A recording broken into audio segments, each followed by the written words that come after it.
Sung Jin Kang is a professor in the Department of Economics and the director of the Institute for Economic Research at Korea University. As part of the Center for International Studies special lecture series, NOVAsia magazine sat down with Professor Kang to ask questions on sustainable development and ESGs. What are the key challenges and opportunities for sustainable development in South Korea and globally? In terms of economic performance, South Korea is one of the top in terms of a ranking of sustainable development, but other sectors, for example, social impact, environmental, that should be further improved compared to the other developed countries. So income inequality, some polarization issues, and social conflict issues, and even the environmental pollution. We are saying that we are conducting some environmental friendly economic growth policies, but still in terms of the pollution, they are not decoupling yet. So as economic growth increases, the air pollution also increases. So compared to the other Western countries, they should be decoupling. As countries develop, the environmental pollution should decrease. But right now, Korea is not decoupling yet. So we are expecting some policies to improve the environmental quality. How can South Korea collaborate with other nations to address transboundary environmental issues and promote sustainable development on a global scale? There is really quite hard issues in terms of the particle issues. For example, the 50% of the particles are from China. How to collaborate to solve that issue is really difficult issue. In terms of the research, two countries know that the 50% or 45% are from China. But Chinese case, they don't want to release this kind of information. They know it implicitly, but they don't want to release that information explicitly. So it's really hard to do that kind of collaboration. But still, two countries are trying to do their one. And also, Korea is trying to support that area for forestation to decrease particles. But still, we are in the beginning. So we're going to continue that kind of collaboration in the future to improve the quality of the environment between two countries by solving the transboundary effect of environmental issues. Korea is now at the stage of the industrialized countries in terms of economic factors. But in other factors, we are not saying that we are in the developed stage in terms of social conflicts and polarization issues.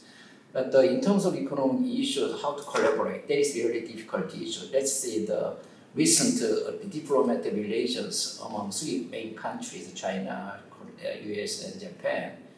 But in the 1990s, the economic issues and securities are going together. For example, we depend much on US in terms of trade and security issues. But right now, economic issues are totally decoupled with the security issues because the trade share with China is about 24%. But even we add two countries' trade shares, that is less than Chinese trade shares. So it's a really difficult situation right now. So how to solve that issues with neighboring countries, for example, Japan. So that is the issue we call the economic security. So how to solve? So I think that is the beginning of that kind of collaboration with neighboring countries. How to solve this kind of economic conflict issues between China and US and Japan to make some further economic gains in the future. So I think that is also the beginning of the stage for the collaboration with neighboring countries. What unique challenges do developing economies face in pursuing sustainable development? How can they balance economic growth with environmental and social concerns? That is really important issue. So for the sustainable development, we are usually saying that the synergistic relationship between economic growth, social development, and the environmental issues. Social development issues can be solved by the country's own social welfare policies. But the economic growth and environment should be solved globally. So from the developing countries' point of view, they are thinking that, okay, they agree to solve the environmental issues of climate change issues. But they are asking to the developed countries who is more responsible for the current situation of the global warming. But global warming is from the accumulation of greenhouse gases. That means from the Industrial Revolution period, developed countries already emit a huge amount of greenhouse gases. But in principle, they agree to join that kind of the new climate regime to decrease the global temperature. But problem is that from the developing countries' point of view, they are requiring three different approaches. The first one is the financial support from developed countries. Second one is capacity building. They need human capacity to tackle against climate change issues. Another thing is that the financial issues, and another thing is that the global international cooperation in terms of some other non-financial issues. So finance, technology, capacity building. So with that international cooperation in terms of finance, technology, capacity building, they are eager to join recent environmental approaches to a lot of countries in the world. Are there any challenges or barriers that hinder the effective implementation of sustainable development policies in South Korea specifically, and how can these challenges be addressed? For South Korea, the most important part is the growth engines. What is the economic growth engines of South Korea is semiconductor industries, automobile industry, shipbuilding industry. They are totally energy intensive and with huge amount of greenhouse gas emissions. So how to solve these issues? Because if we cannot give up those industries, right? Because they are the economic growth engines in Korea.